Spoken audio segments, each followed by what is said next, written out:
अब मुझे ये बताएं, लाल किताब क्या होता है और उसमें क्या? तो लाल किताब ये कहती है कि उसमें जो राशियां थी और नक्षत्र थे वो तो समुद्र में डूब गए। पिछले जन्म में आपके कर्म हैं, उन कर्मों में अगर कुछ बुरे कर्म हैं, गलत कर्म हैं, तो इस जन्म में उनको सुधार के आप अपना भविष्य जो है वो सुधार सकते हैं। आपके कर्मों की भी कंपाउंडिंग होती है, क्योंकि जब पिताजी जाते हैं तो उसकी संपत्ति किसको मिलती है? उनकी संतान को। तो उनके जो कर्म फल हैं कुछ हद तक वो भी ट्रांसफर होते हैं, क्योंकि आप वारिस सिर्फ धन के नहीं हैं, उनके कर्मों के भी हैं। क्या श्राप से छुटकारा पाया जा सकता है? भगवान राम और राजा दशरथ वो उससे ना छूट सके। तो हमें अपने आचरण भी अच्छे रखने हैं और चीजें गलत ना हो उसका ध्यान रखना है। 2029 में क्या लग रहा है, क्या मोदी जी ही प्रधानमंत्री बनेंगे या फिर? मोदी जी के बाद अगले प्रधानमंत्री निश्चय ही योगी आदित्यनाथ जी होंगे। नमस्ते राकेश कुमार जी। नमस्कार। कैसे हैं आप? मैं ठीक हूँ, आप कैसे हैं? मैं एकदम ठीक हूँ सर। भविष्य राशि, साथ ही अगर हम देखें तो एस्ट्रोलॉजी, इससे जुड़ा ज्ञान आपके पास भरपूर है। इतने सालों से हम देखते आ रहे हैं आपको, आपने आज हमें वक्त दिया, इसलिए बहुत बहुत शुक्रिया सर। और मैंने जब आपके बारे में रिसर्च किया तब मुझे सबसे ज़्यादा अगर आपके बारे में पढ़ने के लिए मिला वो था लाल किताब और वैदिक ज्ञान। तो सबसे पहले तो आप मुझे सिंपल भाषा में समझाएं कि लाल किताब है क्या या वैदिक ज्ञान क्या है? देखिए, वैदिक ज्ञान हमारा जो है ज्योतिष का, ये हमारा बहुत प्राचीन है, वेदों से चला आ रहा है, सतयुग से चला आ रहा है। और इसमें नवग्रह हैं, सूर्य और चंद्रमा तो हम देखते हैं, और बाकी ग्रह भी समय समय पे दिखते हैं। यानी सूर्य, चंद्रमा, मंगल, बुध, गुरु, शुक्र और शनि, ये 7 ग्रह। राहु और केतु अदृश्य हैं, छाया ग्रह, शैडो प्लैनेट्स हैं। तो वैदिक ज्योतिष में ये पूरा जो भचक्र है 360 डिग्री का है, जो ब्रह्मांड है, और 12 राशियां हैं, मेष से लेके मीन तक। हर राशि 30 डिग्री की है। 12 भाव हैं, हर भाव 30 डिग्री का है। 9 ग्रह हैं, 27 नक्षत्र हैं।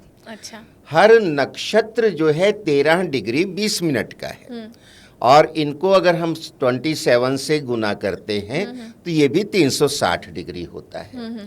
अब 13 डिग्री 20 मिनट का एक नक्षत्र है, तो एक राशि के अंदर 2 नक्षत्र तो पूरे समा जाएंगे, और बाकी बचे पोर्शन में 1/4 ऑफ द नक्षत्र। हर नक्षत्र के 4 चरण होते हैं, first, second, third and fourth. तो बचे हुए पार्ट में एक चरण समाएगा, यानी हर राशि में 2.25 नक्षत्र समा जाते हैं। तो पहली राशि मेष होती है, अंतिम राशि मीन होती है जो जल तत्व की है, और पहला नक्षत्र अश्विनी होता है जिसका स्वामी केतु होता है, और 27वां अंतिम नक्षत्र जो है वो रेवती होता है, उसका स्वामी बुध होता है। तो इस तरह से ये डिस्ट्रीब्यूशन है। और ये काल चक्र हमेशा गतिमान है, कभी रुकता नहीं है, हमेशा चल रहा है। तो ये जो 12 भाव हैं, 12 राशियां हैं, प्रत्येक 24 घंटे में एक बार पूरा घूम जाती है। तो जिस समय जातक का जन्म होता है उस समय ईस्ट हॉराइजन पे जो राशि उदित हो रही है उसको उस जातक का लगन कहा जाता है, फर्स्ट हाउस। और उस समय जिस राशि में चंद्रमा है उसे उसकी राशि कहा जाता है। हर कोई ये जानना चाहता है मेरी राशि क्या है। सच है। और हर राशि का एक स्वामी होता है, और उस मोमेंट पे चंद्रमा जिस नक्षत्र के जिस चरण में है वो उसका नक्षत्र कहलाता है। मान लीजिए कि जब जातक का जन्म हुआ, सिंह राशि उदित हो रही थी ईस्ट हॉराइजन पे, तो उसका लगन सिंह हो गया। यानी राशियों के हमेशा नंबर लिखे होते हैं कुंडली में, नाम नहीं लिखे होते। तो सिंह जो है 5वीं राशि है, वहां 5 लिखा होगा। अच्छा। सबसे पहले घर में वैदिक के हिसाब से हम कुंडली बना रहे हैं। हाँ। 5 लिखा मतलब सिंह लगन है। हाँ। उसका स्वामी सूर्य है। जी। वो कहीं भी हो सकता है 12 घरों में, जी। हमेशा ट्रेवल करते रहते हैं ना। अच्छा, मान लीजिए कि उसकी राशि कुंभ है, यानी सिंह से बिल्कुल सामने 7वें घर में कुंभ राशि आएगी। जी। चंद्रमा 7वें भाव में बैठा है। और मान लीजिए कि वो बैठा है शतभिषा नक्षत्र के प्रथम चरण में, जी। तो हम ये कहेंगे इस जातक का लगन सिंह है, राशि कुंभ है, हाँ। नक्षत्र शतभिषा प्रथम चरण है। अच्छा। प्रथम चरण मतलब उस नक्षत्र के 3 डिग्री 20 मिनट वो ट्रेवल कर चुका। हाँ। हाँ। अब शतभिषा नक्षत्र जो है राहु का है। हाँ। यानी उसका जीवन राहु की महादशा से शुरू होगा। अच्छा। कहते हैं ना कौन सी महादशा चल रही है आपकी। हाँ। तो जिस नक्षत्र में जन्म हुआ है उस नक्षत्र का जो स्वामी ग्रह है हाँ। उससे उसकी महादशा यानी जीवन की शुरुआत होती है और उसके बाद उसका सीक्वेंस है ग्रहों का, उस सीक्वेंस में वो महादशा चलती है। अच्छा। अब वो प्लेनेट अच्छा है, हाँ। अच्छी जगह बैठा है तो महादशा अच्छी जाएगी। हाँ। और कई बार कहते हैं यार पिछले 5 साल से मेरा समय तो बहुत खराब चल रहा है। हाँ। यानी जो महादशा चल रही है वो प्लेनेट पीड़ित है या अच्छे स्थान पे नहीं बैठा है। हाँ। तो अच्छे प्रभाव नहीं दे रहा है, समय खराब चल रहा है। अच्छा। इस समय मतलब समय कैसे डिफाइन करते हैं लाइफ को अपना। हाँ। अच्छा, अब हमने जो कुंडली बनाई वैदिक के हिसाब से बना ली। जी। अब इस पे हम अप्लाई करते हैं लाल किताब ज्योतिष।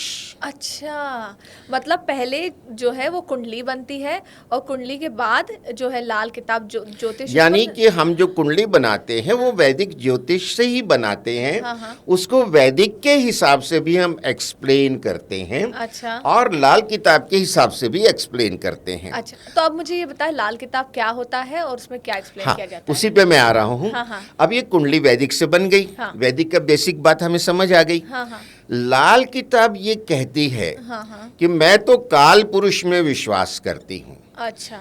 और वो उसके 12 पक्के घर होते हैं। तो मैं पक्के घरों में विश्वास करती हूँ। यानी हमने वैदिक की कुंडली को इमेजिन कीजिए कि समुद्र में डुबा दिया। अब वैदिक की कुंडली में क्या था? राशियां हैं। हाँ। भाव हैं। हाँ। ग्रह हैं। हाँ। नक्षत्र हैं। हाँ। तो लाल किताब ये कहती है कि उसमें जो राशियां थी और नक्षत्र थे वो तो समुद्र में डूब गए। जो भाव और ग्रह हैं वो तैरते रहे। एक्सप्लेनेशन देने का तरीका है। और लाल किताब का एक नाम समुद्रिका भी है। अच्छा। अब जो तैरती हुई कुंडली बची है उसमें सिर्फ भाव हैं और जो ग्रह जहां थे वहीं हैं। ओके। बाकी 2 चीजें डूब गई। जी। ये समझाने के लिए। अब जो 5 नंबर जहां लिखा हुआ था उस समय जातक का जन्म हुआ। सिंह राशि थी। जो लगन था उसका। अब लाल किताब ये कहती है 5 तो डूब गया, अंक तो डूब गए ना, राशियां डूब गई। अब वो बिल्कुल कहीं भी कोई नंबरिंग नहीं है। 12 के 12 भाव में कोई नंबरिंग नहीं है। तो जब से जो सबसे ऊपर वाला भाव था जहाँ 5 था वहां अब लाल किताब ने 1 लिखा। ये पहला पक्का घर हुआ। फिर जो उसके साथ वाला घर था जिसमें पहले 6 लिखा था वहां उसने 2 लिखा। एंड इस तरह लिखते हुए लास्ट में 12 लिखा। अच्छा। यानी हमेशा कुंडली कोई भी हो जब उसको लाल किताब की कुंडली में परिवर्तित करेंगे तो वो पक्के घरों की होगी, 1 से शुरू होगी। अच्छा। चाहे आपके वैदिक में वहां 1 से 12 तक पहले कुछ भी रहा हो। लेकिन वहां लाल किताब में वो 1 से शुरू होगी। अच्छा। अब लाल किताब ये कहती है पहले पक्के घर का जो मालिक है वो मंगल है। क्योंकि पहला जो राशि मेष होती है वो मंगल की होती है। अच्छा। इनडायरेक्टली वो कनेक्टेड ही है। और उसका जो कारक है वो सूर्य है। अच्छा। यानी आपकी बॉडी का पूरा जो कंट्रोल है वो मंगल और सूर्य के पास ही है। और अगर देखा जाए तो शरीर में हड्डियां सूर्य हैं और आपका जो खून बह रहा है लाल रंग का वो मंगल है। अच्छा। ये आपको नेचर आपकी बॉडी के साथ कनेक्ट कर देती है। और देखे ना मंगल ग्रह भी लाल कलर का लाल कलर का होता है। उसमें एनर्जी होती है। आयन सबसे तो ज्यादा इसको बोलते हैं अग्नि तत्व। अच्छा। अब दूसरा जो पक्का घर है उसका मालिक तो शुक्र है, अच्छा। लेकिन वो आपके परिवार का स्थान है, कुटुंब का स्थान है, आपकी वाणी है, जो हम बातचीत कर रहे हैं। हाँ। तो इसका कारक गुरु है, जुपिटर। हाँ। तीसरा जो पक्का घर है हाँ। वो मिथुन राशि होती है वैदिक में, तो वही है कनेक्ट किया हुआ। तीसरा पक्का घर बुध का है। अब बुध क्या है? आपके कंधे हैं, ये पोर्शन है बॉडी का। अब यहाँ शौर्य हम दिखाते हैं, पराक्रम दिखाते हैं। अब वो काम कौन करता है? मंगल करता है। अच्छा। यानी तीसरे पक्के घर का मालिक तो बुध है, लेकिन कारक मंगल है। ये आपके भाई बहनों का घर भी है, आपके पराक्रम का भी है। आपकी कुंडली में अगर तीसरा भाव, पक्का भाव मजबूत है ना, तो आप में जोश, स्फूर्ति, उत्साह, मतलब आप ऐसा बहुत बड़ा सैनिक हो सकता है, पुलिस का ऑफिसर हो सकता है, बड़ा खिलाड़ी, क्योंकि जिसमें एनर्जी बहुत चाहिए। हाँ। ऐसे लोग होते हैं। अच्छा। चौथा पक्का घर चंद्रमा का है। हाँ। चंद्रमा माता होती है, भूमि, भवन, माता, वाहन का सुख चौथे पक्के घर से देखा जाता है। इसका मालिक चंद्रमा है, और इसका कारक भी चंद्रमा है। और माँ आपके लिए चंद्रमा है। अच्छा। हमारी जो बड़ी महिलाएं हैं, दादी माँ, नानी माँ और मौसियाँ, जो बड़े बुजुर्ग, ये लेडीज जो हैं हमारे लिए चंद्रमा हैं। तभी इनके पांव छू के हम आशीर्वाद लेते हैं जी। और चंद्रमा मन का कारक है ज्योतिष में। अच्छा। पांचवा पक्का घर, अब ये सूरज का है। सिंह राशि सूरज की होती है, कनेक्टिविटी वहीं से आती है। लेकिन पांचवा घर क्या है? विद्या है, मेंटल क्रिएटिविटी है, आपकी अथॉरिटी है, आपकी एजुकेशन है, रोमांस है, अच्छा। संतान है, और इन सब चीजों को अच्छा कौन करता है? गुरु। अच्छा। तो पांचवें पक्के घर का कारक भी गुरु है। और पांचवा पक्का घर आपके पिछले जन्मों के पाप और पुण्य का हिसाब किताब का हेडक्वार्टर है। वो बताता है आपने पिछले जन्मों में कैसे काम किए। लेकिन मैं ये जानना चाहूँगी कि जैसे आपने कहा कि हमारा जो पांचवा घर है हमारे पिछले जन्म के कर्मों को बताता है, वो बुरे थे या खराब, अच्छे थे, ठीक है। अब मैं ये समझना चाहूँगी कि बहुत से ऐसे लोग होते हैं जो कहते हैं जो पिछले जन्म में आपके कर्म हैं, उन कर्मों में अगर कुछ बुरे कर्म हैं, गलत कर्म हैं, तो इस जन्म में उनको सुधार के आप अपना भविष्य जो है वो सुधार सकते हैं। बिल्कुल सही कहते हैं। हाँ, अब मुझे ये समझना है कि मेरे पिछले जन्म कर्म क्या थे, इसे मैं कैसे समझूं? देखिए, ऐसा है, जो आपका हॉरोस्कोप है, it is nothing but carry forward balance sheet of your previous birth deeds. Okay. हाँ। आपके पिछले जन्मों के कर्मों का लेखा जोखा है। जो पूरी कुंडली जो आपकी है। और आपने गीता पढ़ी हो तो भगवान कृष्ण जब अर्जुन को उपदेश देते हैं, कहते हैं, हे अर्जुन, तुम्हें याद नहीं है हमारे कितने जन्म हो चुके हैं, ये पहला नहीं है। सही है। अब हमारे हजारों जन्म हो चुके हैं, मुझे वो याद हैं। तो भगवान है, तुम्हें वो याद नहीं है। हम हमेशा धरती पे थे और रहेंगे।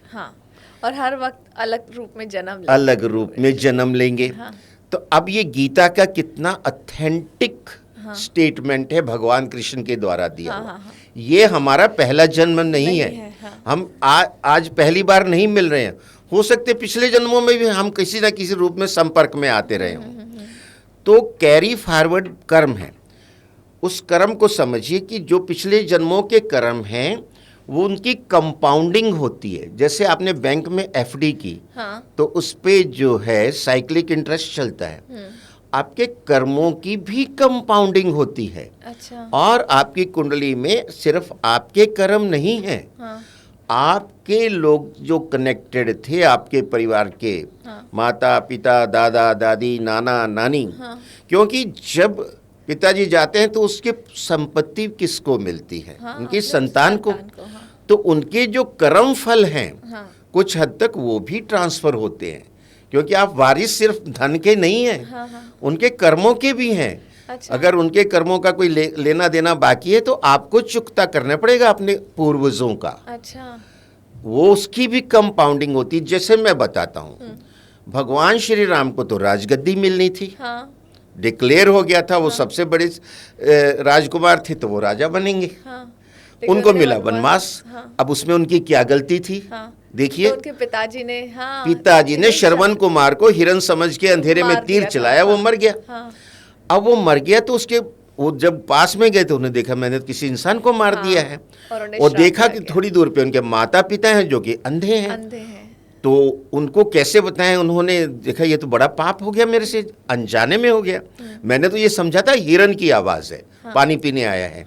तो उन्होंने उनसे क्षमा भी मांगी, उनको एश्योर किया मैं अपने राजमहल में रखूंगा, मैं सेवा करूंगा। हाँ, पर वो नहीं माने, इतने दुखी और पीड़ित हुए कि उन्होंने उसको श्राप दे दिया कि पुत्र वियोग में तड़प तड़प के मर मरोगे। जाओगे। हाँ, अब इसमें भगवान श्री राम का कोई दोष नहीं था। सच है। तभी मैं कह रहा हूं पूर्वजों के कर्म कैसे कंपाउंड होते हैं। हाँ। ये कर्म तो इंस्टेंटली अफेक्ट दे गया, इंस्टेंटली, हाँ। उसी समय, उसी पीरियड में कि उसकी सजा भगवान श्री राम को मिली कि वो बाहर जाएंगे तो ये तड़प के मरेंगे। हाँ। तो उनको वनवास हो गया।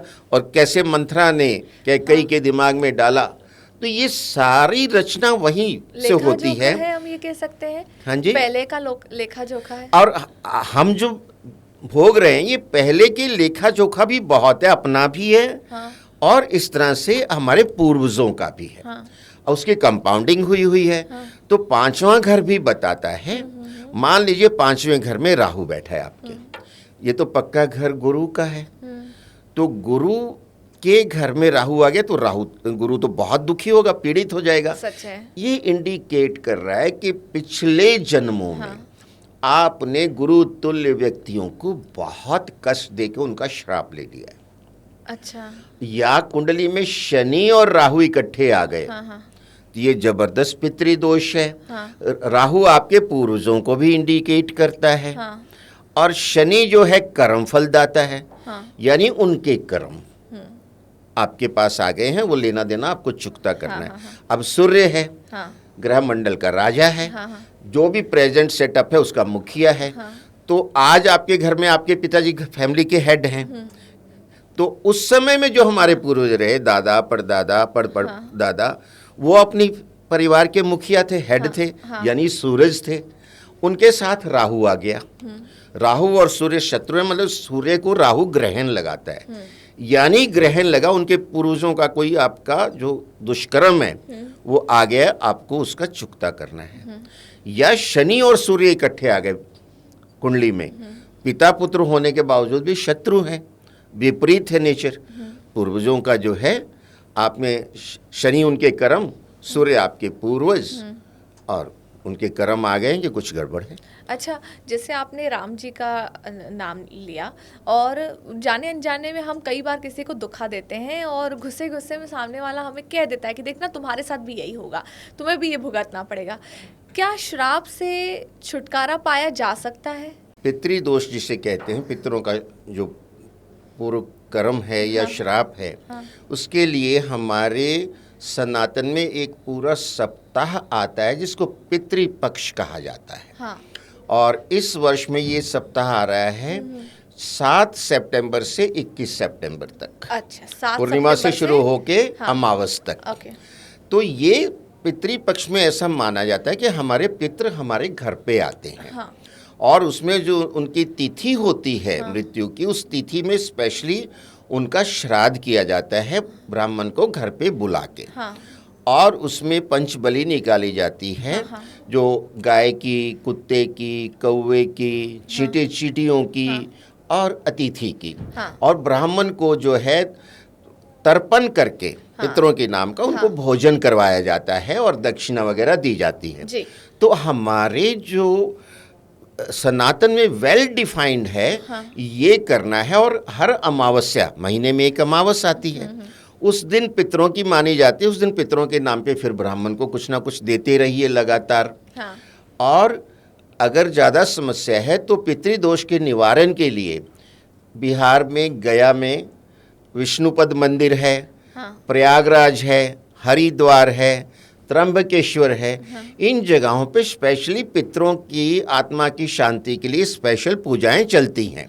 वो हमें करवानी चाहिए, उससे पितृदोष से हमारा जो है निवारण होगा। और इस जन्म में हमें अपने कर्म अच्छे रखने चाहिए। लाल किताब आचार संहिता पे आती है कहती है सदाचार का पालन करें, झूठ ना बोलें, किसी की झूठी गवाही ना दें, नॉन वेज, एग्स, ड्रिंक्स, ये तामसिक चीज़ों से दूर रहें। हमारे जो घर के बड़े बुजुर्ग हैं हम उनका सम्मान करें, हम महिलाओं का सम्मान करें, हमारे घर के हैं चाहे हमारे संपर्क में जो बाहर आते हैं, और आसपास के जो जीव जंतु हैं उनकी हम सेवा करें, जैसे गाय की, कुत्ते की, कौवे की और चींटे चींटियों की, मछलियों की। उससे हमारी ये जो नेगेटिविटी निकल जाती हैं। किसी का हक ना मारें, किसी को धोखा ना दें, और भी कई बातें हैं। उसके नटशेल में ये है। तो हम अपना आचरण अच्छा रखेंगे और इन चीज़ों का पालन करेंगे तो हमारे जो दोष दूर होने लग जाते हैं। अच्छा, अभी जैसे आपने राम जी का उदाहरण दिया था जो उनको श्राप मिला गया था। हालांकि देखिए ऐसा तो नहीं था कि राम जी के जो पिताजी थे उन्हें पता नहीं था, उन्होंने कितने प्रयास किए थे। जी हाँ, ठीक है, कितने प्रयास किए थे कि वो श्राप जो है वो मिट जाए, उनके ऊपर ना लगे, है ना। कई पंडितों से हवन करवाना, पूजा पाठ करना, खुद को तकलीफ देना, हर संभव प्रयास किया उन्होंने था, किया, हाँ, कि श्राप दूर हो, लेकिन वो दूर नहीं हुआ। हाँ, क्योंकि वो जो माता पिता थे, हाँ, उनका आशीर्वाद और उनका श्राप, हाँ, वो अल्टीमेट होता है। अच्छा। तभी मैं सबको ये कहता हूँ यंगस्टर्स को, हाँ, कि सुबह उठ के सबसे पहले माता पिता के चरण छू के आशीर्वाद ले लिया करो, उससे बड़ा आशीर्वाद कुछ है ही नहीं। अच्छा। और अगर उन्होंने अपने बच्चे को कोई किसी ने तकलीफ दी और उनके मुंह से श्राप निकला तो उसका भी बड़ा मुश्किल है। हाँ। भगवान राम और राजा दशरथ, हाँ, वो उससे ना छूट सके। हाँ। तो हमें अपने आचरण भी अच्छे रखने हैं। हाँ। और चीजें गलत ना हो उसका ध्यान रखना है। अच्छा, अभी राकेश जी हम देखें तो सावन का महीना चल रहा है। अब सावन के महीने में सबसे ज़्यादा जो होते हैं वो शिव भक्त होते हैं। मैं जानना चाहूँगी अगर शिव जी की आराधना करनी हो, शिव जी की पूजा करनी हो तो कैसे करें? देखिए, शिव जी की पूजा जो हमारे सनातन में होती है, हाँ, पहले तो ये देवों के देव महादेव हैं। हाँ। जगत पिता हैं, माँ पार्वती जगत माता हैं। तो इनकी पूजा जो है, एक तो हमें सात्विक रहना है हर तरह से सावन के महीने में। और सावन के इस साल जैसे 4 सोमवार, 2 तो बीत चुके हैं, 2 और हैं। और हो सके तो प्रतिदिन शिवालय जाएं और संभव हो तो नंगे पैर जाएं। अच्छा। आसपास अगर नज़दीक है, पॉसिबल है तो, ये नहीं कि कंपलसरी है। वहाँ जैसे जल चढ़ाना है, उनको कच्चा दूध चढ़ाना है, बेलपत्र फूल, धतूरा, नीले फूल उनको बहुत पसंद हैं। खास करके कहते हैं जो नीला कमल होता है ना, वो बहुत उनको पसंद है। शमी के पत्र बहुत पसंद हैं। तो उनकी पसंद की चीज़ें समर्पित कीजिए, सीजन के फ्रूट समर्पित कीजिए। और हो सके तो लगातार 43 डेज तक सावन से शुरू करके उनको प्रतिदिन दूध की थैली बंद की बंद, चीनी या शक्कर या मिश्री और चावल, तीनों चीज़ समर्पित कीजिए, से हाफ kg। और जो मन में मनोकामनाएं हैं उसके लिए उनको प्रार्थना करें, अपनी गलतियों के लिए क्षमा मांगे। भोलेनाथ हैं, वो बड़े भोले हैं। आपने सच्चे मन से प्रार्थना की, वो तथास्तु कह देते हैं। अच्छा। और ये उदाहरण है हमारे शास्त्रों में। और खास करके जो विवाह योग्य कन्याएं हैं, उनको तो इनके उपवास शुरू कर लेने चाहिए सावन के महीने से, सोमवार के। अच्छा। और कंटिन्यू करते जाएं 16 सोमवार। अच्छा, अभी तो 2 सोमवार जो हैं वो बीत चुके हैं। जी हाँ। तो क्या अभी किया जा सकता है? जी हाँ, बिल्कुल शुरू किया जा सकता है। हाँ। तीसरे सोमवार से वो काउंटिंग शुरू कर दें। हाँ। 16 सोमवार का संकल्प लेके, हाँ, और भोले बाबा को प्रार्थना करें कि उनको अच्छा वर मिले, उनका जीवन अच्छा चले। सुनवाई होती है। जो लोग साढ़े सती में हैं, खास करके वो शनिवार वाले दिन भोले बाबा को कच्चे दूध में काले तिल डाल के समर्पित करें। अच्छा। कई बार तो ऐसा भी कहा जाता है कि सरसों के तेल से शिव जी का अभिषेक करें। और उसके बाद उसको शुद्ध कर दें जल से साफ करके। तो सरसों का तेल शनि की चीज़ है और वो हमने समर्पित की शिव जी को। तो हमारे शनि के जो दोष हैं वो दूर हों। उसके बाद उनको नीले फूल, बेलपत्र और अन्य चीज़ें उनको समर्पित करें, वो प्रसन्न होंगे। आपके साढ़े सती में भी राहत आएगी। अच्छा, ये साढ़े सती क्या होता है और फिलहाल कौन कौन सी राशियों पर ये लगा हुआ है? आपके जन्मकालीन चंद्रमा पे हाँ के 12वें घर में जब शनिदेव आते हैं, शनिदेव जी का भ्रमण होता है 12 राशियों में, और एक एक राशि में वो 2.5 साल चलते हैं, 2.5 ईयर्स। ओके। तो 12 राशियों में 30 ईयर्स में वो अपना साइकिल कंप्लीट करते हैं। तो अभी जैसे हमने वैदिक की कुंडली से शुरुआत की थी कि मान लीजिए कुंभ राशि में जी।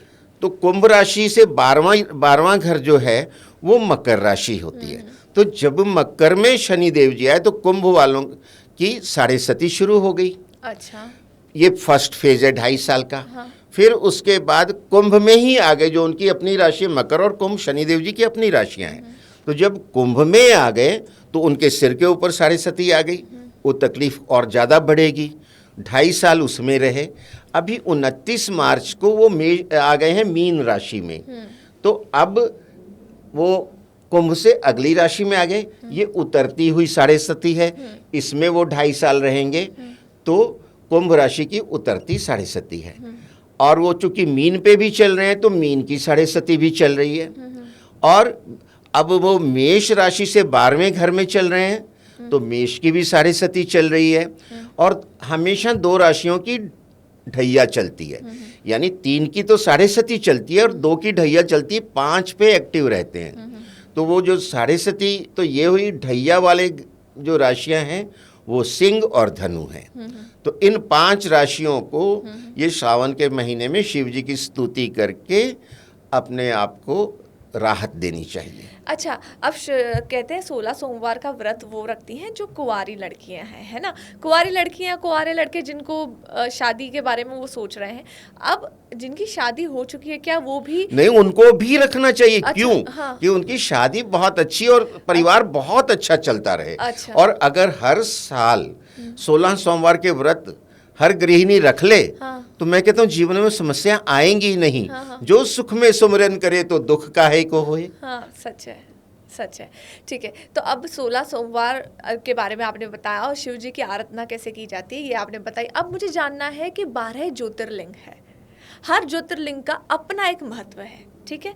वो ज्योतिर्लिंग कैसे हमारी राशियों के साथ जुड़ते हैं, क्या महत्व है, जरा आप समझाएं। देखिए, जो इस तरह से राशियों से जोड़ने वाली कोई उसमें ज़्यादा बात नहीं है। हाँ। वो जनरल ही है। हाँ। जैसे आपको जो चाहिए, जैसे हाँ, यही मैं विशेष है। जैसे झारखंड में वैद्यनाथ महादेव हैं। हाँ। कहते हैं वहाँ जो इसने रावण ने तपस्या की थी। हाँ। और वहाँ भगवान शिव वैद्यों के वैद्यनाथ के रूप में, तो जिनको कोई रोग है, बीमारी है, वो वहाँ जाके प्रार्थना करें। अच्छा। तो उनको उस बीमारियों से छुटकारा मिलेगा, क्योंकि हेड ऑफ द वैद्य हैं वो। हाँ। उसी तरह से महाकाल, जिनकी मार्केश लगे हुए हैं कुंडली में, एक ऐसी पोजीशन आती है ग्रहों की मार्केश, यानी इस पीरियड में कुछ भी उनके साथ बुरा हो सकता है। जैसे सडन एक्सीडेंट से अकाल मृत्यु, जैसे पिछले महीने अहमदाबाद में प्लेन पूरा क्रैश हो गया, बड़ा दुखद था ये। 242 लोगों में से सिर्फ एक बचा, और जहां नीचे गिरा वहां भी 30-40 लोग मारे गए। हाँ, हॉस्टल पे तो गिरा था। अकाल मृत्यु है। हाँ। तो अकाल मृत्यु वाले जो हैं, अब अगर पहले से किसी को तो पता होता नहीं है, पर अगर हम महाकाल के दरबार में जाके हमेशा प्रार्थना करते रहें टाइम टू टाइम, तो देवों के देव हैं, कालों के काल हैं, महाकाल हैं, आपको अकाल मृत्यु से बचाते हैं। अच्छा। आपका अहित नहीं होने देंगे। हाँ। और इसी तरह से जो त्र्यंबकेश्वर है, हाँ। वहाँ ब्रह्मा विष्णु महेश तीनों विद्यमान हैं। हाँ। एक ही मतलब रूप में नासिक इकट्ठे। में। हाँ। तो यानी तीनों देवों का पूरा आशीर्वाद अगर चाहिए, हाँ। तो त्र्यंबकेश्वर जाके कर दीजिए। हाँ।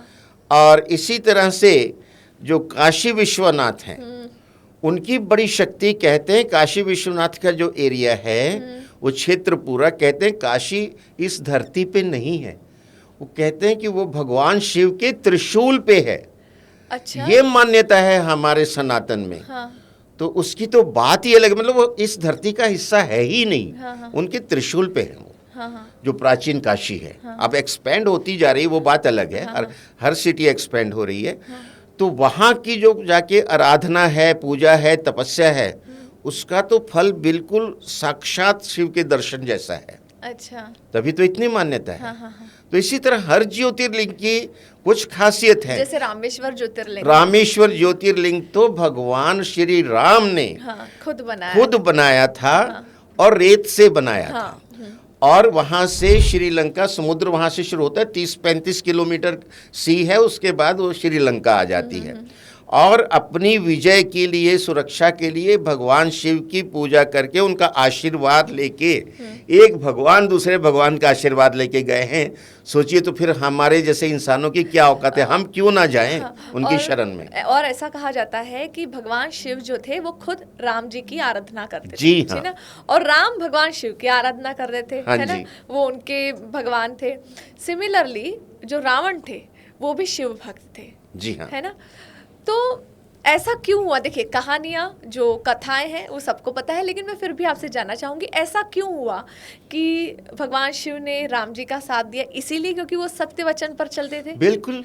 लेकिन तो फिर जो रावण थे वो भी तो दिल से शिव जी की पर आराधना उसने काम तो गलत किया था ना। लेकिन शिव जी उन्हें ज्ञान तो दे सकते थे कि सत्य नहीं, वचनों पर चले। ऐसे ही अवस्था में था, जो आपने अगर पढ़ा हो पूरा रामायण की जो बातें, वो एकदम एडामेंट हो गया था। वो किसी की नहीं सुन रहा था। तरह तरह से भगवान शिव ने रूप बदल के, कभी जो ये विभीषण, कभी उसकी पत्नी, कभी और परिवार के लोगों ने उसको बहुत समझाया है। पर जब जो हठ और जिद होती है, वो नहीं मान रहा था, तो उसको उसकी सजा उसको मिली। और मैंने कहा ना कि एक आचार संहिता है, मैंने उसमें क्या कहा, महिलाओं का सम्मान करें। वो बहुत जरूरी है। किसी का हक ना मारें। आप किसी दूसरे का हक मार रहे हैं, और वो भी भगवान श्री राम का। तो उस वजह से उस समय पे भगवान शिव उसका साथ कैसे देंगे? ये तो मतलब गलत पक्ष जो है, ये तो विजय थी दो विचारधाराओं की। एक था देव और एक था दानव। तो अब उसमें शिवजी दानव का साथ नहीं दे सकते। अच्छा, शिवजी के लिए देखिए ऐसा कहा जाता है, अब मैं आपसे समझना चाहूंगी कि आपकी दृष्टि क्या कहती है इस पर। शिवजी के लिए ऐसा कहा जाता है कि शिवजी तो खुद कुछ ऐसे पदार्थ हैं जिनका सेवन करते हैं जो हमारे सनातन धर्म में गलत है। अब वो कौन से पदार्थ हैं आप अच्छे से जानते हैं। देखिए, ऐसा है हाँ। कि वो चीजें हम समझ ही नहीं पाते हैं। अच्छा। अब जब समुद्र मंथन हुआ, देवताओं और दानवों ने मिलके किया, तो सबसे पहले जो विष निकला, हाँ। मैं आपको एक छोटा सा एग्जांपल देता हूँ। हम लोग खीरा खाते हैं घर में। हाँ। उसको कट मार के ना पहले उसकी झाग निकालते हैं। अगर वो कर दें तो वो हेल्दी ज़्यादा हो जाता है। तो जब पहले वो झाग के रूप में पहले सबसे पहले विष निकला, क्योंकि कोई भी प्रकृति की चीज़ें अपने को प्रोटेक्ट करने के लिए अपने पास विष रखती, पहले वो वही आगे करती है। तो पहले समुद्र ने विष दिया। अब किसी की इतनी हिम्मत नहीं थी कि विष का पान करे। जब तक विष वहां से हटेगा नहीं, पान नहीं होगा, तो अगली कोई चीज निकलेगी ही नहीं। क्लियरेंस तो वही है, उसको हटाना पड़ेगा। अब उसकी जो उसमें कोई भी सक्षम नहीं था। अब इसीलिए कहते ना, देवों के देव महादेव नकुल, उन्होंने कहा, अपने आप को ऑफर किया। कहते हैं ना फायर ईटर्स, तो वो तो पॉइजन ईटर्स थे। कहते ओके, उन्होंने देखा कि इसके बाद इतनी मेहनत बेकार हो जाएगी, आगे जो चीजें रतन निकलने हैं मानवता के हित में, वो तो निकलेंगे ही नहीं। सच है। उन्होंने अपनी जान पे खेल गए। वो कहते ठीक है, हलाहल विष का पान मैं करूंगा। हाँ। तो सबसे पहले जब उन्होंने विष का पान किया, तो उनका जो नीलकंठ है ना, हाँ, तभी उनके ने एक नीलकंठ, उन्होंने मतलब उसको विष को यहीं कंट्रोल कर लिया, अंदर जाने नहीं दिया। अच्छा। अगर अंदर जाएंगे तो विष तो विष है, गले में रोक लिया तो उसके विष के दुष्प्रभाव से गला नीला हो गया। हाँ। तभी उनको नीलकंठ महादेव कहते हैं। और तभी कहते हैं दुशहरे के दिन नीलकंठ पक्षी के दर्शन हो गए। हाँ। तो आप समझिए कि भगवान शिव के दर्शन हो गए। क्या बात है। और अब आगे की बात है। हाँ। उसके बाद जैसे जैसे और चीजें, अच्छी चीजों के लिए तो सब कोई लपक के पड़ते हैं। अमृत के लिए तो दैत्य और दानव दोनों लपक के पड़े। हाँ, झगड़ने लग गए। झगड़ा और इतनी मारकाट होने लगी कि उस कलश को बचाने के लिए रूप बदलना पड़ा भगवान विष्णु को भी। हाँ। और उसको लेके गुरुदेव, सूर्य नारायण, चंद्रदेव और जयंत भागे।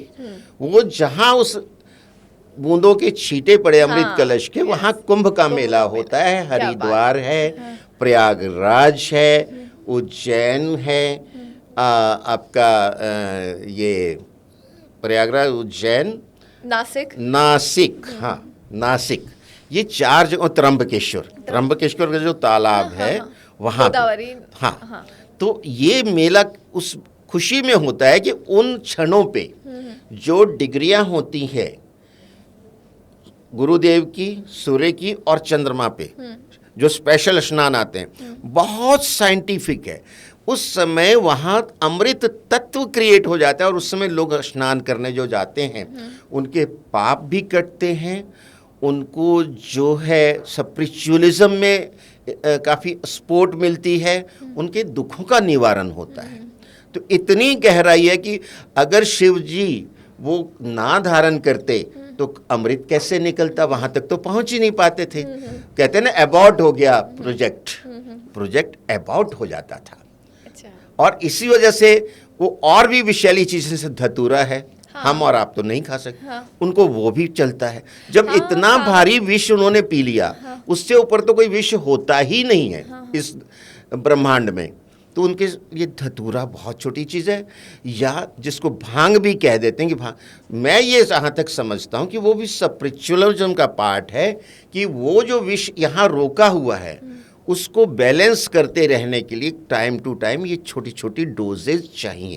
कहते हैं विष को विष मारता है, मतलब लोहे को लोहा काटता है। जी हाँ, क्या इसीलिए हम, वही मैं कहना चाह रहा हूँ कि उसको कुछ हद तक न्यूट्रलाइज करने या मेंटेन करने के लिए थोड़ा थोड़ा वो भी उनको चाहिए। जबकि वो तो दूध के प्रिय हैं, उनको दूध चढ़ता है सबसे ज़्यादा, और उनके मस्तक पे चंद्रमा विराजते हैं जो कि दूध भी चंद्र तत्व है। सही बात है, आपने काफ़ी खूबसूरती से इसे समझाया, क्योंकि शिव जी के लिए कहा जाता है कि दानव से लेके मनुष्य तक हर कोई उन्हें पूछता है। वो तो भोलेनाथ हैं। आपने सच्चे मन से भक्ति की, वो ऐसे भोले हैं कि आपकी पात्र और पात्रता देखते ही नहीं है। वो दानवों को भी आशीर्वाद दे देते हैं और दानव भस्मासुर बन के उन्हीं को भस्म करने के लिए दौड़ते हैं। सही कहा आपने, सही। अब ज़रा श्री कृष्ण से माफ़ कीजिएगा, अब ज़रा शिव जी से श्री कृष्ण की ओर चलते हैं, क्योंकि जन्माष्टमी ज़्यादा दूर नहीं है और हमें पता है कि जन्माष्टमी के अवसर पर श्री कृष्ण को खुश करने के लिए लोग तरह तरह के पकवानों से लेके बहुत कुछ करते हैं। तो आप ज़रा बताएं कि अगर श्री कृष्ण को खुश करना है तो क्या करें? अब भगवान श्री कृष्ण को जो खुश करना है तो हमें उनके टेस्ट की, उनके पसंद की चीज़ें ऑफर करनी है। तो उनको क्या पसंद था? दूध, दही, मक्खन। तो यह होती है ना, हंडिया का जो होता है हमारे यहाँ गोविंदा, खास करके महाराष्ट्र में तो बहुत धूमधाम से होता है। बाकी सात्विक रह के हमें जब भी कोई उपवास करना है, कोई भी भगवान का उत्सव करना है, तो सात्विक रहना परम आवश्यक है। और वैसे तो आजीवन सात्विक रहें तो इससे अच्छा तो कुछ हो ही नहीं सकता है। उससे आपके वैसे ही दोष और पाप कटने लगते हैं। जैसा खाइए अन्न वैसा हो जाए मन, जैसा पीजिए पानी वैसी हो जाए वाणी। तो जो लोग ड्रिंक कर रहे हैं, नॉनवेज ले रहे हैं, तो अब सोचिए क्या होगा। इस कॉन्सेप्ट से आप देख लीजिए। तो एकदम शुद्ध रह के जो वस्तु उनको पसंद है, तरह तरह के पकवान, 56 भोग जिसे कहा जाता है, ऋतु फल जिसे कहा जाता है, उससे उनका भोग लगवाना। और जैसे रात को 12 बजे जन्म होता है तो वो झूला सजा के रखते हैं हमारे यहाँ, झूला झूलाना और उनके भजन कीर्तन करना पूरी रात, वो सुबह से लेके 24 घंटे लगातार होना चाहिए, ये हमारे यहाँ मान्यता है।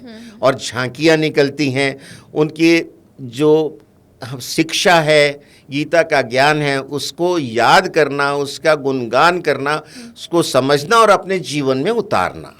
अच्छा, क्या जन्माष्टमी के दौरान या जब हम श्री कृष्ण की भक्ति करते हैं उस दौरान लहसुन और प्याज खाना चाहिए या नहीं?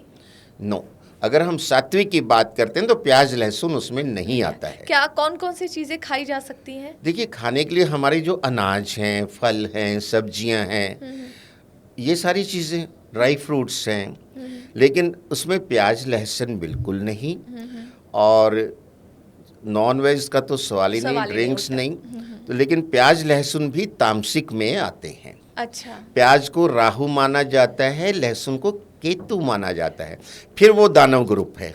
अगर आप उसको देखेंगे ज्योतिष के एंगल से तो प्याज राहु है, गोल है ना सिर अच्छा। उसका, और लहसुन में पतली पतली वो फलियां होती हैं, लंबा है, वाइट कलर है, तो वो केतु है। तो राहु और केतु को अगर हम खाने में शामिल करें उत्सव में, तो फिर तो वो कबाड़ा करेंगी। तो वैसे जो जैसा खाइए अन्न वैसा हो जाए मन। मन।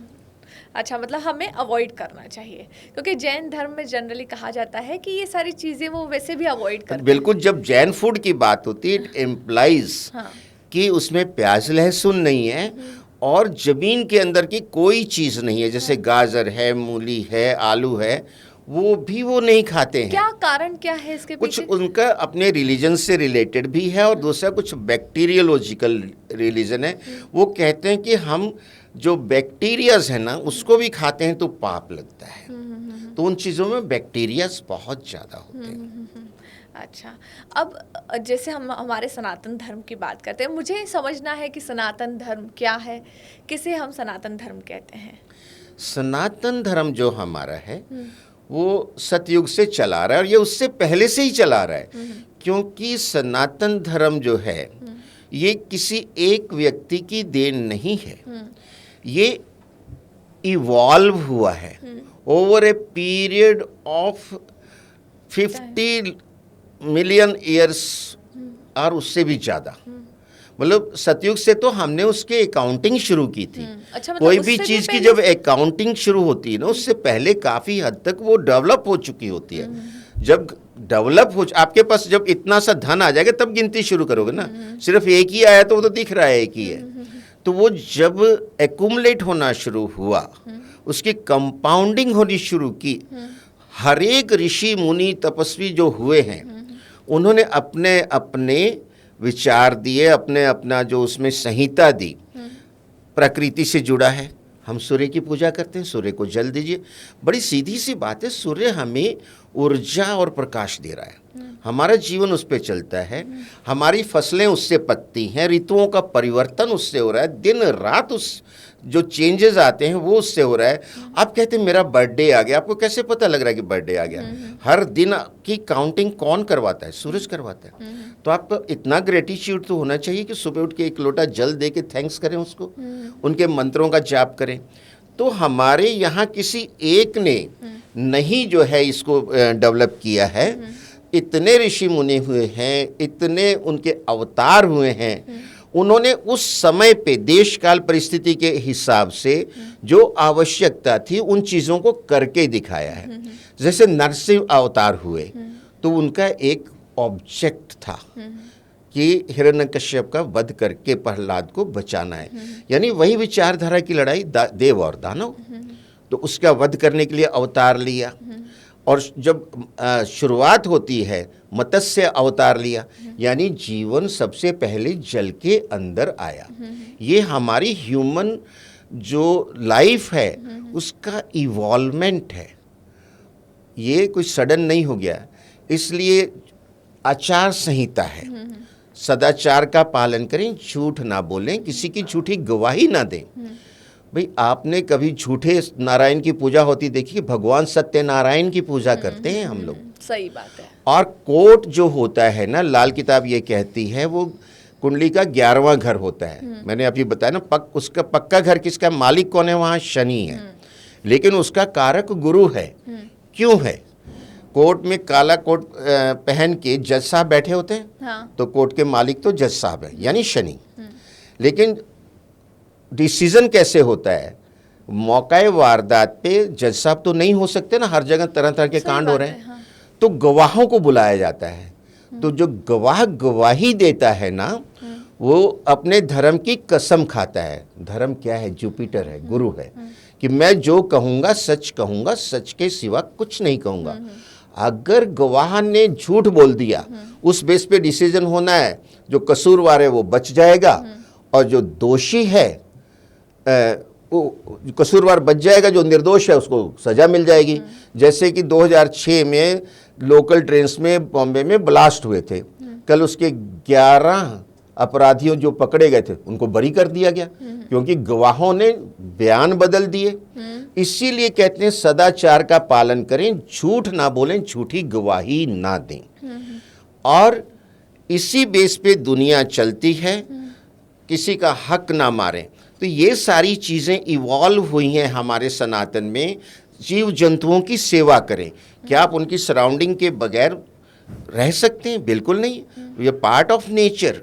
विश्व का कल्याण हो, प्राणियों में सद्भावना हो। ये नहीं कहते मानवों में हो या हिंदुओं में हो ना, विश्व का कल्याण हो, प्राणियों में सद्भावना हो। हम सिर्फ अपने देश की बात नहीं करते हैं। तो ये हमारे सनातन में जो इवॉल्व हुआ है, ये प्रकृति से जुड़ा हुआ है। और बाद में चूंकि हमें भूल ना जाएं, तो जो हमारे अवतार हुए ऋषि मुनि, उनकी मूर्तियां बना के उनकी स्तुति करके उनसे हमेशा हम प्रेरणा लेते रहें अच्छाई की, और हमारा समाज अच्छा चले, देश अच्छा चले, हमारा जीवन अच्छा चले। ये है हमारी मूर्ति पूजा का रहस्य। अच्छा, अब अगर देश की बात निकली है तो ज़रा देश के भविष्य के बारे में भी बताएं। हाँ। अभी पिछले कुछ समय से कुछ अजीब सी घटनाएं हो रही हैं। हालत ये है कि पिछले कुछ दिन पहले हमने न्यूज़ में सुना, एनसीआर में किसी पिता ने घर में झगड़ा हुआ, पुत्री को गोली मार दी। और जबकि वो पुत्री खेल में बहुत आगे थी। हाँ, बहुत आगे थी, बहुत अच्छा काम कर रही थी, देश का नाम भी बढ़ा रही थी, और बच्चों को आगे ट्रेनिंग भी दे रही थी। अच्छा, फिर सुना कि हनीमून पे गए तो पत्नी ने पति को धक्का मार के पहाड़ से नीचे फेंक दिया। फिर किसी ने काट के ड्रम में डाल दिया, सांप से डसवा दिया, और तरह तरह की अजीब सी बातें हम सुन रहे हैं। Abnormal behaviour. सडनली जो है धर्म पूछ के 22 अप्रैल को 26 निर्दोष लोगों को मार दिया पहलगांव में। इससे बड़ा राक्षसी कार्य क्या हो सकता है? 2025 बुरी घटनाओं से शुरू बुरी घटनाएं। तो ये एक कारण ये है कि मार्च के महीने में 6 ग्रहों की युति हुई थी। जैसे ही शनिदेव जी मीन में एंटर किए 29 मार्च को, पिशाच योग बन गया था प्रकृति में, और भी कई तरह के अवयोग बन गए थे। जिसमें 9 के 9 प्लेनेट समझो कि बिलियर्ड खेल रहे थे। एक गेंद को किसी ने मारा, वो गेंद ने दूसरे को मारा, दूसरे ने तीसरी को मारा, और फिर वो गोल में चली गई। यानी कोई हर एक दूसरे को हिट कर रहा था, उसमें ऐसी सिचुएशन थी। 7 प्लेनेट तो बिल्कुल आमने सामने थे, 6 मीन राशि में, और एक जो था वो सामने कन्या राशि में। तो 7 तो यही इन्वॉल्व हो गए। जुपिटर वृषभ में था, वो 5वीं दृष्टि से देख रहा था केतु को, और जो मंगल जी हैं वो उस समय कर्क में थे, तो उससे 4थी दृष्टि से देख रहे थे केतु को। तो सारे के सारे इन्वॉल्व थे। वहाँ से एक तांता बंध गया। 22 अप्रैल को ये दुर्घटना होती। विदेशों में भी बहुत तरह की गोलियां चली हैं, झगड़े हुए हैं। यूक्रेन में और रशिया में बहुत भयंकर चल रहा है, रुकने का नाम नहीं ले रहा है। पिछले 3 साल से ज़्यादा हो गए। उधर इजराइल हमास का चल रहा है। उसके बाद जो हमने देखा इजराइल और ईरान का देखा, फिर यूएस ने अटैक किया ईरान पे। यानी कोई शांति की चीज़ ही नहीं दिखती। बात बात पे ये एटम बम की धमकियां दे रहे हैं एक दूसरे को। तो ये बड़ी विचित्र स्थिति है, क्योंकि जब राहु जो हैं कुंभ में आ गए 18 मई को, और मंगल और केतु ये आ गए सिंह राशि में, तो ये अंगारक योग बन गया। अब इसमें मंगल राहु को भी देख रहा है, और मंगल 8वीं दृष्टि से जो घात की दृष्टि है उससे शनि को भी देख रहा है। तो 2 जो एकदम क्रूर प्लेनेट हैं, और मंगल तीसरा क्रूर, केतु क्रूर, चारों जो इक्वेशन में आ गए।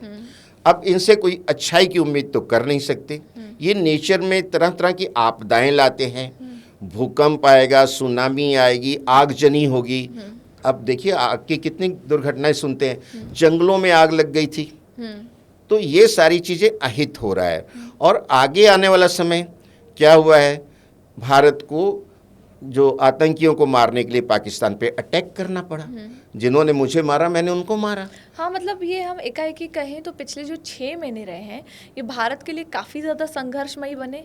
जी हाँ, और आगे आने वाले 6 महीने जो हैं, हाँ। अभी दिसंबर जनवरी तक कोई राहत नहीं लग रही है। अच्छा। अभी 28 कल की जो मैं आपको बात बताता हूँ, हाँ।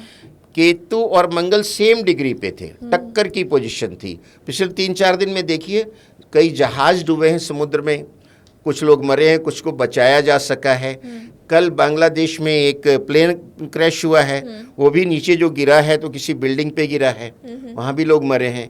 तो इस तरह की अजीबोगरीब घटनाएं जो हो रही हैं, ये अभी शांति नहीं होगी, क्योंकि 28 जुलाई को मंगल तो चला जाएगा कन्या राशि में। मंगल सेनाध्यक्ष होता है, जैसे सूरज राजा होता है, मंगल सेनाध्यक्ष है, और केतु शस्त्रागार का अध्यक्ष है। तो वो अपने सेनापति को बता रहा है कि हमारे पास तो अस्त्र शस्त्र भरे हुए हैं। सुनते नहीं, वो कहता हम एटम बम फेंक देंगे, इस पे फेंक देंगे। यानी ये केतु करवा रहा है कि हमारे पास तो इतना सामान है, हम सामने वाले को पीट सकते हैं। हमारे पास बम भी हैं, एटम बम भी है, टैंक भी हैं, बॉम्बर प्लेन भी हैं, और आजकल ड्रोन भी हैं। वो उकसा रहा है सेनापति को। अब सेनापति को उधर जो है राजा कर्क राशि में बैठा है, वो वीक है। उसके पीछे गुरु बैठे हैं मिथुन राशि में, वो समझा रहे हैं कि नहीं रुको, थोड़ा सा कंट्रोल में रहो, नहीं तो ये तो विस्फोट हो जाएगा सब जगह। पर अब जैसे ही कन्या में आएंगे मंगल 28 जुलाई को, तो पूरी दृष्टि से शनि को देखेंगे फिर। अच्छा। और राहु से षडाष्टक हो जाएगा, केतु से द्विद्वादश हो जाएगा, फिर शांति नहीं हो सकती। ये परिस्थितियां आगे जनवरी फरवरी तक चलती रहेंगी। अच्छा, तो जनवरी फरवरी के बाद हम ये कह सकते हैं कि भारत का फिर एक बार थोड़ी राहत आएगी। अच्छा, राहत मिल जाएगी, थोड़ी राहत, कंसेशन आने वाली है। हाँ। फुल फ्लेज नहीं होने वाला शांति। अच्छा, आप कह रहे हैं कि आगे भी 6 से 7 महीने हम पकड़ लें कि हमें संघर्ष करना पड़ेगा, और बड़े युद्ध की संभावना है। हाँ। ये तूफान से पहले की शांति है। अच्छा, ये युद्ध क्या पाकिस्तान या फिर किसी अन्य देश के साथ दिख रहा है आपको? नहीं, दुनिया में कई जगह युद्ध होंगे। दुनिया भारत में, के लिए नहीं, मैं भारत में मंडेन अफेयर की बात कर रहा हूँ कि दुनिया में कई जगह युद्ध और भड़केंगे। तो क्या हम इजराइल और ईरान या फिर इजराइल हमास ये युद्धों को बढ़ते? आजकल तो मतलब स्टेक होल्डर जो हैं, आतंकवादी ग्रुप जो हैं, वो इक्वली स्ट्रांग होके एक देश की तरह लड़ रहे हैं। तो ये परिस्थितियां और ज्यादा बिगड़ेंगी अभी। अच्छा, एक वक्त पर ना भारत को सोने की चिड़िया कहा जाता था। वो सुनहरा जो पल है भारत के लिए कब तक लौट सकता है फिर एक बार? देखिए, 11 साल पहले हाँ। हमारी विश्व में 11वीं अर्थव्यवस्था थी। हाँ। और 11 साल में वो 11 से चौथे पे तो आ गए। हाँ। तो यानी उस दिशा में अग्रसर तो है। हाँ। लेकिन उसके लिए हम ये समझते हैं कि सरकार ही सब कुछ करेगी। भाई, सरकार तो हम में से ही बनी है ना, चुन के भेजे हैं, हम में से ही है। हर एक का कर्तव्य है कि सही दिशा में सही कार्य करे और पूरे देश भक्ति, देश प्रेम के साथ करे। ऐसा कोई कार्य न करे जिससे देश का अहित होता हो। तो बहुत जल्दी ये अर्थव्यवस्था तीसरे नंबर पे भी आएगी। अब ये सारा पैसा सरकार के पास नहीं जाने वाला, इस कंफ्यूजन में नहीं रहिए। अल्टीमेटली ये पूरे देश में सर्कुलेट होता है, और उस सर्कुलेशन में आप जितनी मेहनत करेंगे, जितने कैपेबल होंगे, उसका प्रो रेटा पोर्शन आपके पास भी आएगा, आपकी समृद्धि भी बढ़ेगी। मैं बचपन का रिकॉल करता हूँ कि पूरे मोहल्ले में दूर दूर तक किसी के एक घर में फ्रिज होता था। तो बहुत बड़ा आदमी होता था वो, तो किसी को कुछ सामान रखना होता था, बेचारा एक फ्रिज है, वो बेचारा किसका किसका सामान रखे ठंडा करने के लिए, उनको अपना भी रखना है। अब देखिए, हर घर में फ्रिज है, झोपड़पट्टी में फ्रिज है। तो जब अर्थव्यवस्था आगे बढ़ी तो प्रोस्पेरिटी सब में डिस्ट्रीब्यूट हुई है। आप वाहन का देख लीजिए, मैं छोटा था तो मैं बुक करने गया फिएट कार, तो कहते लगभग 30 साल बाद नंबर आएगा।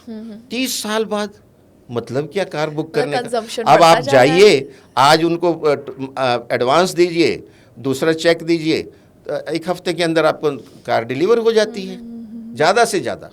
और कार वाले घर पे आते हैं कि भाई ले लो, बैंक का लोन भी ले लो, किस्तों में ले लो, कारें सरप्लस हैं। तो जब प्रोस्पेरिटी आती है तो सारे सेक्टर आगे बढ़ते हैं और इंडिविजुअल को भी उसका पूरा पूरा लाभ मिलता है। लेकिन राकेश जी, ये भी देखें कि अब तक हमने जिसको पीछे किया है, जैसे कि जर्मनी, ठीक है, जापान, ये हमसे पीछे हुए हैं। लेकिन अब जो हमसे आगे है ना, वो महाशक्तियां हैं, जैसे चाइना, अमेरिका, जो इतने सालों से उस पद पे बैठी है ना, शायद कोई और अब तक हिला नहीं पाया है। तो एक आपका अंदाजा क्या कह रहा है कि 1947 तक क्या भारत? देखिए, ऐसा है कि हम तीसरे नंबर पे तो आ जाएंगे बहुत जल्दी। हाँ। लेकिन तीसरे से दूसरे के बीच का गैप बहुत बड़ा है और हाँ। दूसरे से पहले के बीच का गैप बड़ा है। तो दूसरे नंबर पे आने के लिए बहुत मेहनत करनी पड़ेगी और सबको देश हित में चलना पड़ेगा। कि एक दूसरे का विरोध करते रहेंगे कि हम अपनी सीट अपनी पार्टी को ले आए आगे, सिर्फ ये सोच के, तो फिर देश आगे नहीं बढ़ सकता। और जिस तरह का नेतृत्व वो चल रहा है और ये चलता रहा तो 2047 तक हम दूसरी महाशक्ति बन सकते हैं। क्या बात है, ये बहुत बड़ी बात आपने कही है और हम ये निश्चय ही बन सकते हैं। हाँ। कंडीशंस अप्लाई, वो मैंने एक्सप्लेन की। हाँ। 2029 में क्या लग रहा है, क्या मोदी जी ही प्रधानमंत्री बनेंगे या फिर?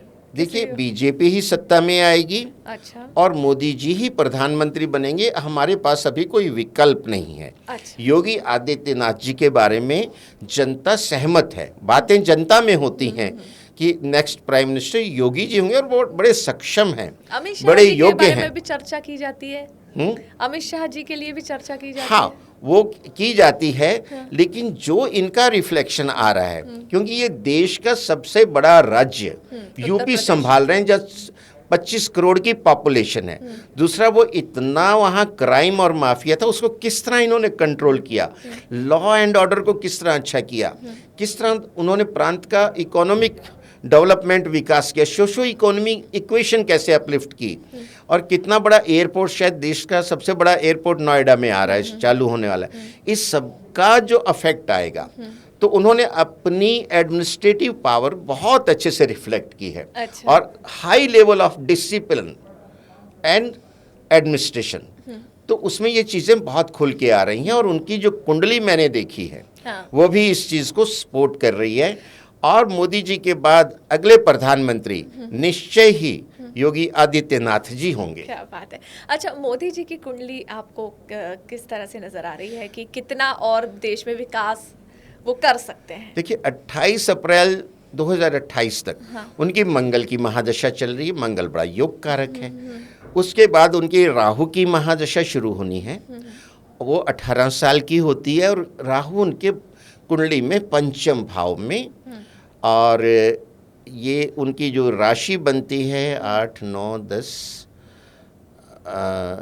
11, तो उसमें है वो कुंभ राशि में। अच्छा। तो वो बहुत अच्छे फल उनको मिलेंगे। हाँ। क्योंकि पंचम भाव भी अथॉरिटी का होता है। हाँ। और राहु भी अथॉरिटी भी देता है, राजयोग भी देता है। अच्छा। तो राहु की जो अंतरदशा चलेगी लगभग 2031 तक। मुझे ये लगता है कि तब तक वो प्रधानमंत्री रहेंगे। अच्छा। और उसके बाद वन नेशन वन इलेक्शन की जो थ्योरी प्रिंसिपल आ रहा है और रीऑर्गेनाइज हो रही कॉन्स्टिट्यूएंसीज, वो एक कॉमन फैक्टर है। वो हमारे सर्वदलीय क्या उसका डिसीजन होता है और वो कब से लागू होता है, उस पर थोड़ा ये चीज़ें फ्लक्चुएट होंगी। अच्छा, मैं थोड़ा और जानना चाहूँगी, डोनाल्ड ट्रम्प जी को क्या हुआ है, कहे वो टैरिफ वॉर लगाए जा रहे हैं? डोनाल्ड ट्रम्प की कुंडली बहुत स्ट्रांग है। अच्छा। उनका सिंह लगन है। हाँ। और वृश्चिक राशि है। राशि मोदी जी की भी वृश्चिक है, उनकी भी वृश्चिक है। अच्छा। और उनके जो सिंह लगन में सबसे योग कारक हीरो प्लेनेट मंगल होता है और मंगल लगन में बैठा है। वो फायरी प्लेनेट है, वो बिल्कुल फायरी है। वो जबरदस्त एडमिनिस्ट्रेटर और एडमिनिस्ट्रेशन वाले हैं। वो भी कंप्रोमाइज नहीं करते, वो भी तुष्टीकरण में बिल्कुल विश्वास नहीं करते। और उनके द्वादश भाव में कर्क राशि में शुक्र और शनि इकट्ठे बैठे हैं। तो लाल किताब ये कहती है कि जिसकी कुंडली में शुक्र और शनि इकट्ठे बैठे हों, वो अपने से सप्तम भाव को पूरी दृष्टि से देखते हैं और उसको जड़ से खत्म कर देते हैं। अच्छा। यानी उस भाव का कुछ बाकी नहीं रहने देते। अब 12वें भाव से ट्रंप साहब की कुंडली में वो छठे घर को देखते हैं। छठा घर है रोग, ऋण और शत्रु। तो शत्रु को उन्होंने किस तरह हरा के विजय हासिल की, जबकि लोग कह रहे थे कि कमला हैरिस ही जीतेगी, हर डिबेट में आगे चल रही। मैंने तब भी इसको प्रेडिक्ट किया था स्पीकिंग ट्री के प्लेटफॉर्म पे कि ट्रम्प साहब जीतेंगे, वो भी हैरान हुए। पर जब रिजल्ट आया तो ये चीज़ प्रूव हो गई। अच्छा। तो छठा घर शत्रु का है, उसने अपने शत्रु को यानी अपोजिशन को ख़त्म किया। और रोग की बात है, 80 साल की उम्र में वो इतने डायनिक हैं जितने 40 साल के नहीं होते नहीं हैं। होते, काफी और रही ज्यादा। ऋण, ही इज ए बिलियनर, हाँ। तो ऋण का तो सवाल ही नहीं है। हाँ। तो अब भी वो उतनी ही सख्ती से काम करेंगे। हाँ। वो कई चीज़ें वहाँ भी गलत हो गई हैं, उसको सुधारने की कोशिश कर रहे हैं। हाँ। अब घुसपैठियों को निकाला। हाँ। आज हम कितने परेशान हैं रोहिंग्या बांग्लादेशी घुसपैठियों से। हाँ। हमारी देश की डेमोग्राफी को और पूरी जो सुरक्षा को उन्होंने दाव पे लगा दिया है। उनको सिर्फ यहाँ से पैसा कमाना है, जी। देश से कोई मतलब नहीं, चाहे बर्बाद कर रहे हैं। हाँ। तो ये सारी चीज़ें हर जगह होती हैं। हाँ। आपका जो अपने देश से प्रेम है वो घुसपैठिए का तो हो नहीं सकता है। जी, सच है। उनको निकाला। फिर कई लोग यूएस पे टैरिफ ज़्यादा लगाते हैं, यूएस कम लगाता है। तो भाई कहते हैं देखो ये बिजनेस की बात है। हाँ। जो मैं लगा रहा हूँ या तो मेरे लिए कम करो, या फिर जो आप लगाते हो, मैं अपनी तरफ से प्रपोज नहीं कर रहा हूँ, मैं आप पे 10% लगाता हूँ, आप मेरे 40 लगाते हो, तो मुझे भी मजबूरी आपसे टैली करवा के 40 करना पड़ेगा आपके प्रोडक्ट पे। वो बिजनेस की बात है। तो वो मिलजुल के टेबल पे बैठ के वो चीज़ें सॉर्ट आउट हो जाएंगी। अच्छा। और उन्होंने आते ही कहा कि भाई तुम युद्ध बंद करो। यूक्रेन को, रशिया को, बिल्कुल सही कहा। पूरी दुनिया पूरी तरह अफेक्टेड है, हम आप भी अफेक्टेड हैं। सच है। आज ये कहते हैं ना कि मैनू की नहीं, आज हर चीज से जो है वो अफेक्टेड है। यहाँ सनातन जो कहता था लाखों साल पहले, वो प्रूव हो रहा है। विश्व का कल्याण हो, प्राणियों में सद्भावना हो। आप यूक्रेन में हो रहे, मेरे को क्या लेना देना है? पूरा वो अफेक्टेड। हमारे बच्चों को हमने कैसे निकाला जो वहाँ मेडिकल कर रहे थे, सच है। याद है आपको? हाँ। पूरी उस कहानी। वो कच्चा मोदी जी का तेल। इन्फ्लुएंस था, वार रुक गई थी 8 घंटे के लिए। कच्चा तेल। हमारा झंडा देखा नहीं, वार रुक गई। हाँ। कच्चा तेल हमको $140 रशिया से मिल रहा है। प्रति बैरल पर पहुंच गया था हाँ। उस दौरान, लेकिन फिर भी हमें $60 पर मिला। मिला। अच्छा, आज सारा यूरोप ऑलमोस्ट इकोनॉमी स्पॉइल हो रही है due to this war. True, very true. और उसके साइड इफेक्ट होके एनी मोमेंट इट में take the form of world war. और आपको मैं बता दूं, आइंस्टीन से जब पूछा था सेकेंड वर्ल्ड वॉर के बाद कि सर थर्ड वर्ल्ड वॉर कैसी होगी, तो आइंस्टीन ने बोला था थर्ड का मुझे कोई आइडिया नहीं, मैं फोर्थ बता देता हूँ। कहते सर बताइए। तो जो फोर्थ वर्ल्ड वॉर होगी वो पत्थरों और लाठियों से लड़ी जाएगी। ऐसा क्यों? क्योंकि थर्ड वर्ल्ड वॉर में दुनिया भस्म हो सारी खत्म हो जाएगी, टेक्नोलॉजी और ये सब। दोबारा से मानवता इवॉल्व होगी। अच्छा। उस लेवल पे चली जाएगी, इतनी भयंकर होगी। मतलब आप इसकी गहराई को समझिए। हाँ। तो ये हम सब कंसर्न हैं। और ट्रम्प साहब तो यही कह रहे हैं कि इसको रोको। रोक दो। हाँ। और उसके लिए उन्होंने धमकी भी दी है, विच इज जस्टिफाइड। भय बिन होत ना प्रीत। अच्छा, अब मैं भारत के ऊपर फिर से आऊंगी और मैं कहूंगी भारत के सेक्टर में आपको आगे जाता हुआ नजर आ रहा है? भारत को जो अभी जाना है, साइंस और टेक्नोलॉजी में आगे जाना है। हाँ। स्पेस में आगे जाना है। हाँ।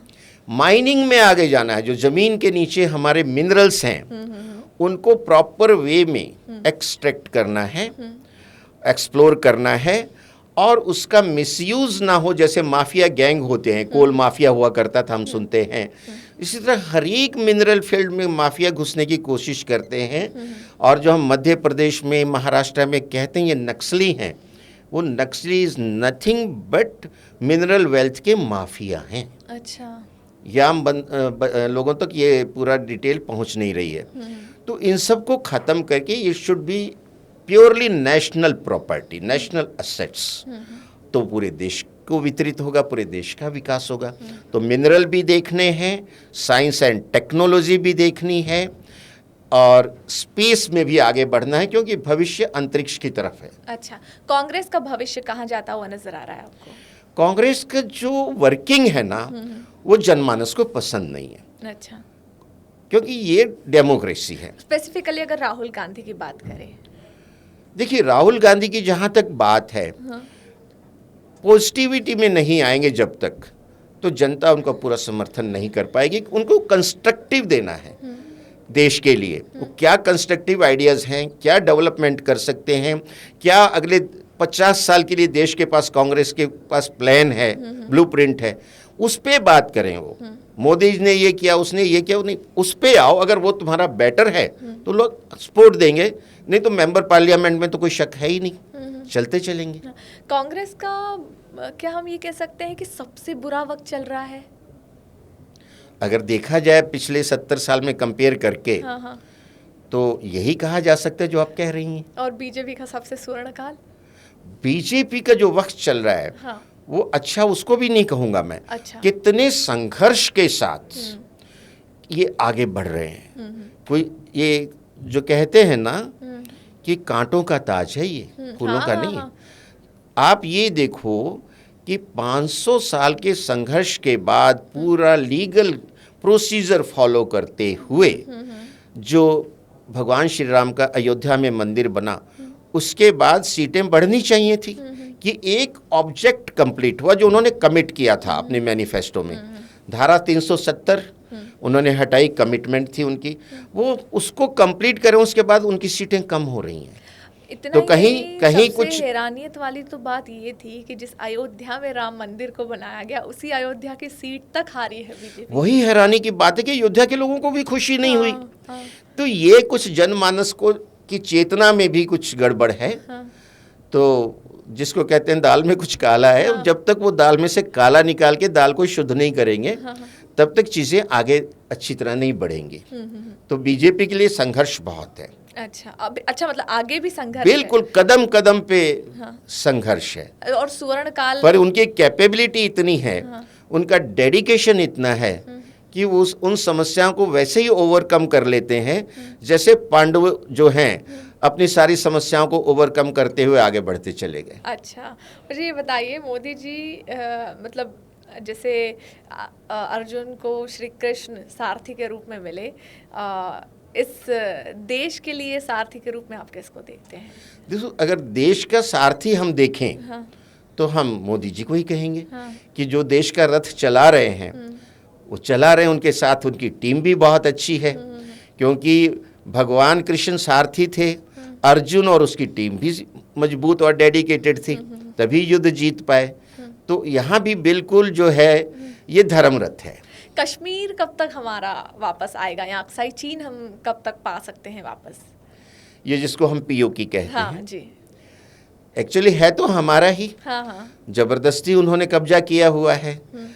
अब इसमें जब तक सपोर्ट और ज़्यादा नहीं होगी देशवासियों की, और खास करके कश्मीर वासियों की, उनको ये समझना है कि हम इस देश के वासी हैं और वो हिस्सा जो है हमारा वो छीन के लगे, हमको वापस लेना है।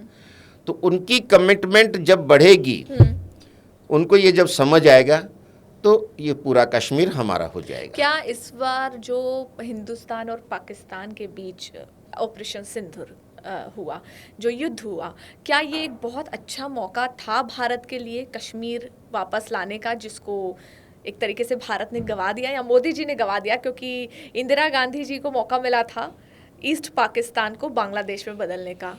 क्या मोदी जी ने एक बहुत बड़ा मौका गंवा दिया, हम ये कह सकते हैं? जी नहीं, ये बहुत ज़बरदस्त स्ट्रेटेजी है, बहुत दूरदर्शी स्ट्रेटेजी है जो शायद हम नहीं समझ पा रहे हैं। अच्छा। उस बात को उतना ही करना था जितना कि उसके लिए ज़रूरी था, क्योंकि इस समय पूरे संसार में युद्ध का वातावरण बना हुआ है।